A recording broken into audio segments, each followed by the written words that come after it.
Hey guys, it's Tom and welcome back to a brand new video, and this is something a little bit different, and this is one of the new series that I announced on my channel a little while ago, and this is the Nebula Formula E League that I am currently taking part in. This is the first race of the championship, and we are in Uruguay in the track called Punta del Este, I believe. So as you can see, we're just finishing our formation lap right now, and my teammate this season is actually Nick. So he's on my left, as you just saw briefly there, and we're in the Amlin Naguri team because obviously last year you guys remember I had Kalish is my teammate, but this time it's switched around and I've got Nick as my teammate this time, and Kai's actually just in front of us there, in third place I think. So nevertheless, we're going to gear up to the 4 red lights here at Uruguay for Punta del Este for the first time this season, and we are underway here, getting the green light, and as you can see we get a pretty decent start off the line. They're actually pulling alongside our new team as we make our way now into the first chicane. Can we possibly make a move up the inside of maybe Philip, who is the guy on our right hand side there, and we get a bit of contact, going over the chicane, almost losing the rear end and catching it just about in time, and we have actually gained the position though on our teammate, so we've gained a place there in that start sequence, and we're up into P5 so far, so a pretty good start from us there, and we've now got Philip Kraus ahead of us, and then Cal, my former teammate, and then both Mahindras of Craig and Mac are in first and second. So Craig is going to be a target this race. We're going to try and win this, even though we haven't got incredible pace and Craig is far faster than us. We're still going to try and win this because obviously there's a chance that a lot of cars can crash here, so we've got to watch out for that. But nevertheless, resuming onto the live action, as you can see, Philip is trying to make a move on Cal, and as you can see, going now through the final chicane, Cal gets a little bit sideways, which allows Philip to go up the inside of him through the final chicane as they go side by side, and Philip is going to take third place there from Cal HD or Callum, and as you can see, Cal now is still pulling alongside him, going down the pit straight into the first chicane, and can Cal possibly make a move up the inside of the first chicane? No, he can't, and he backs out of it for the time being, and maybe he's going to try and overtake him elsewhere. But there's a nice little scrap developing for third place between Philip, Cal and myself, and as you can see on track right now, I'm getting right into the slipstream of Callum now, but Cal gets a really good run for the chicane, the complete opposite to what happened to Philip, and that allows Cal to get right to the back, and he's actually going to pull to the inside, and is he going to make a move up the inside of the hairpin? Yes, he does. A little bit of contact there on the left front, which allows me to slide up the inside, but I didn't carry enough speed through the corner, and I couldn't make the move stick there. So a really nice move there from Cal to retake third place from Phil, who Phil's actually probably the fastest guy around here. He's so fast, and he has such good pace. So far so good for Cal, managing to hold on to him and managing to keep up with him, which is also very good for us. But bad news is both Mahindras are pulling away as Cal cuts the chicane, has an awful line which allows me and Phil through, and we're in the slipstream of Philip, and can we possibly make a move up the inside of the chicane? No, we can't. Phil's really good on the brakes, and he manages to hold the position for the time being, so we're going to have to live the fight for another day and try and find a position elsewhere. But now skipping later on, as you can see, Mac is going to lose the rear end out the hairpin, so Mac in a comfortable second place behind his teammate, and a 1-2 from Mahindra has lost the rear end out of the hairpin, which has allowed Philip, myself and Cal through. So Max lost 3 positions there after that spin, and skipping later on the rest, as you can see, Mac is on the back of Cal now, going down the pit straight, and is he going to make the move up the inside of the first chicane? Yes, he is, but he locks up the rear end, and that's a crash, and they both had an awful tangle there through the first chicane, and Cal definitely got the short straw out of that because he actually got stuck on one of the curbs after, and lost a lot of time. So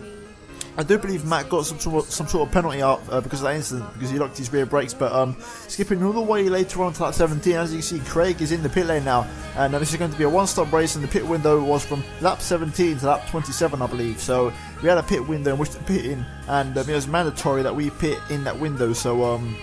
say for example, if you broke your front wing in them first 17 laps, you'd have to wait until the 17th lap at least to pit and try and fix the damage. But as you can see, Craig's doing his pit stop now, and we skip later on because he don't want to show you the whole pit stop because it's about 50 seconds long, and Craig's going to comfortably rejoin there on track, and I'm skipping later on exactly a couple of laps later, and Philip is now coming into the pit lane, and this is going to be a basically sort of, it's going to be overcut / undercut because even though Craig has pit quite early, I'm going to stay out a little bit longer than these two to try and catch them up a little bit and try and gain some time. However, I wasn't doing too good because Philip and Craig were generally a lot faster than me. So as you can see, Philip has done his pit stop there, and he's now going to rejoin the track, and very shortly now I should be coming to the pit now a couple of laps later, and as you can see, indeed I am. Now I come into the pit lane now, and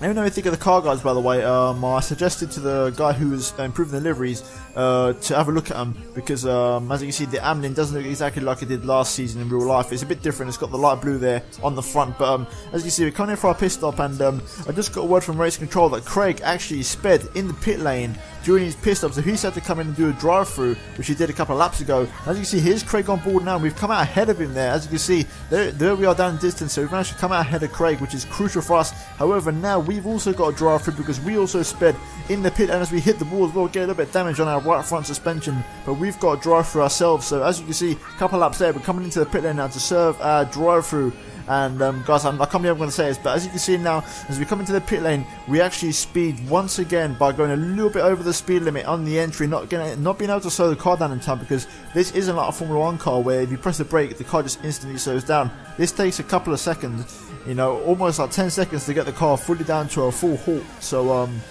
I really didn't get my braking right in this, and I definitely should have practiced my pit entry a lot more. So I've had to serve 2 drive-throughs. Meanwhile, Mac's gone for a spin, and Mac was actually closest to me after the pit stop phase, but that spin here, which is making him do a 3-point turn, has actually allowed me to stay ahead, because as you can see, I'm going to come in now for my drive-through, but because of that instant Mac had, I'm actually going to be able to rejoin comfortably in 3rd place. So this is actually pretty much a pointless drive-through because I'm not going to lose any position. So I got off quite lightly, because had Mac not spun, he would have overtaken me, and then I would have had to have hunt him down on track. So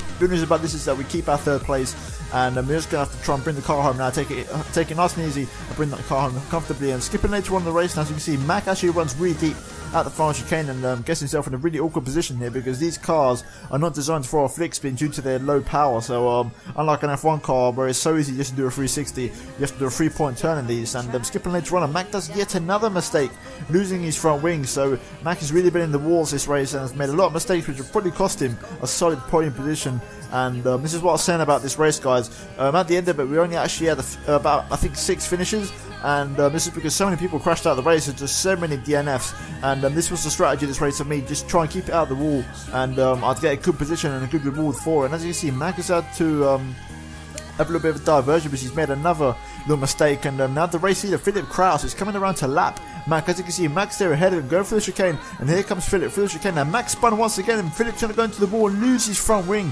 So Philip's lost his front wing, and there's about 10 laps-ish to go, and Craig is going to be hunting him down. And as you can see, skipping later on, I'm on the back of Mac, and Mac goes for a spin, and I almost collected him there, so very lucky there from me, almost collected Mac there, which could have been a lot worse. But finally skipping onto the last lap of the race, come on the final corner, Philip managed to hold on to his 1st place, Craig came home in 2nd place, and then I'm going to take the final podium position there, and I'm going to take some well-deserved points, and I'll definitely take that 3rd place podium, because on the day I wasn't as fast as Phil and Craig, so